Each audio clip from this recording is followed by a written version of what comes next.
Welcome to episode 18 of the Norton Nemesis 1500cc V8 rebuild, and in this episode I'm going to be taking the bike to get the ECU mapped and then onto Thorpe Aerodrome to give it its first proper ride at speed.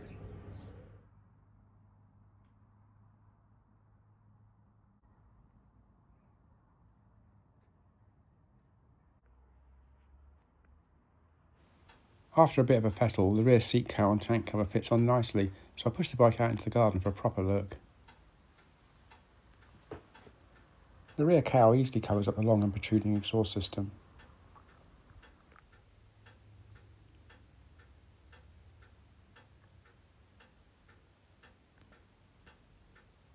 As I'm looking around the bike, a flock of starlings fly in for some food. They find lots of worms in the grass.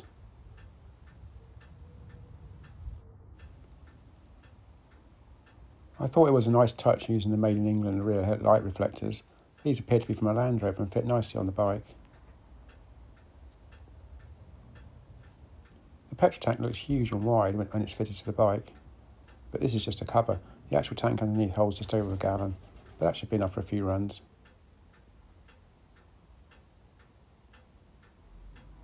The fairing design looks good and will slip through the air nicely, I'm sure, at speed. Quite futuristic for 1999.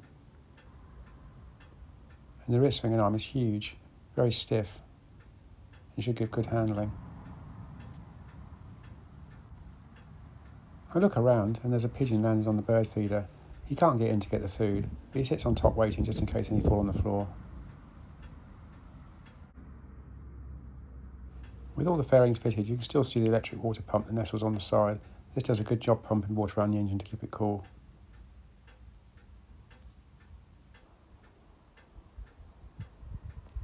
Talk about being cool, I turn around and get splashed by a magpie that's landed for a bath. All over the Norton as well, but that's okay. With the Norton V8 finally finished, Charlie Weaver comes out into the bright sunshine to have a tipple. He really likes his whiskey. So now, I'll get the bike all loaded up for a trip up north to AK Sportscars, where we're going to do some mapping of the computer to get the engine running just spot on before we take it to Thorpe runway and give it some runs. The first thing I need to do is set up the choke map, because the choke wasn't working, so it was difficult to start from cold. So Dave from Canems came down especially for this trip, which was really cool.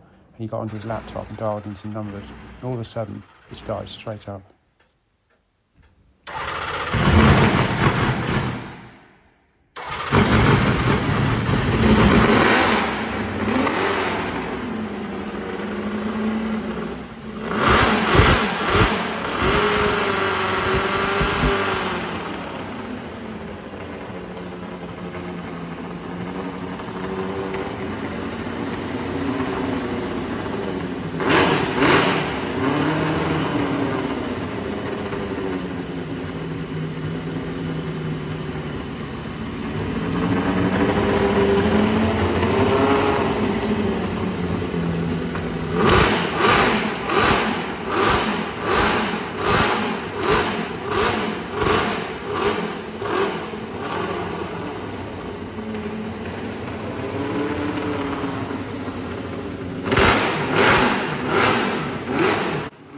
With the engine running, Dave should adjust the map setting on the computer to make some adjustment to the fuel injection system, which in turn makes the engine run smoother.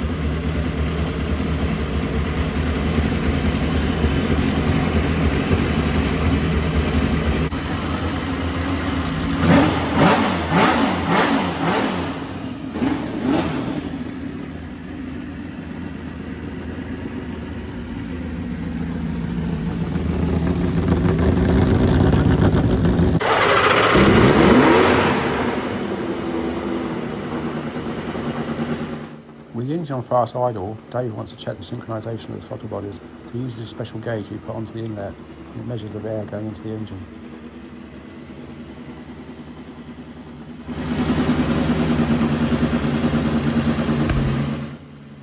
We then adjust the idle to get a nice smooth running around about 1,500 RPM.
With the engine running smooth off the throttle, Dave suggests we fit a fuel-air ratio meter into the circuit so we can actually monitor the air-fuel ratio of the bike while it's being ridden on the runway. Then we can make some adjustments if needed. The oxygen sensor gauge is made by Cosso and is also a tachometer, so we find the wire from the ECU that feeds the rev counter from the engine and wire that in.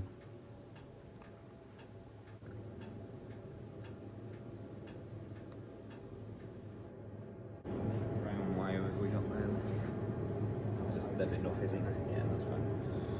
I think what we need to do is feed this. This is a line there. We need to feed this. Oh yeah. That's it. It's just that.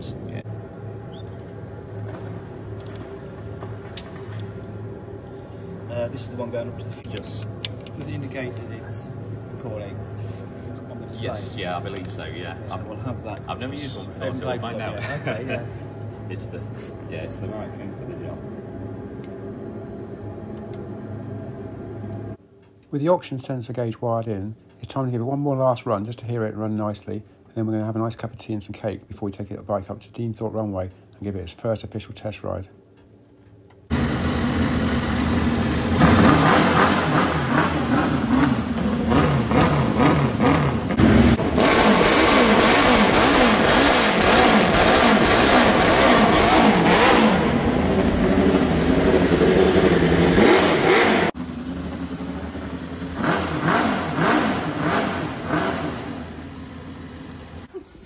Well, there you go. You like cleaning the oven, don't you? That's a pink job, I'm afraid. Cleaning the oven. But it's going well. I know, I've already cut it, but I can get it apart. Some cheese with that. No. Some port. It's quite crumbly. The devil's around. Right.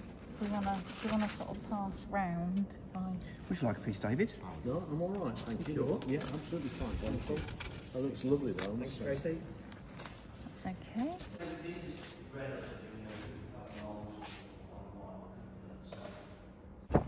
After a copious amount of cake and tea, we finally get to the runway, but it's blowing a hoolie. 45-mile-an-hour gusts blowing straight down the runway, so it makes it really hard to record the engine sound.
After a couple of runs, Dave calls me in to have a quick look at the ECU settings on the computer, and it's running very slightly lean, so he richens it up a bit.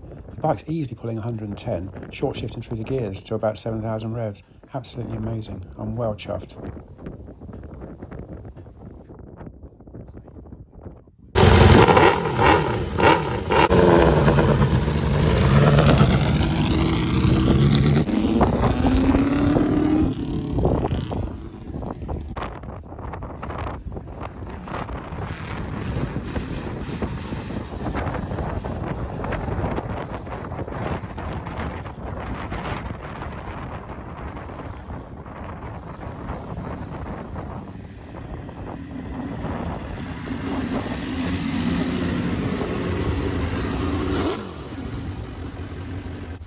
I've just done the download. Downloaded the data from a suit. You can look there like this. Just tell us that was.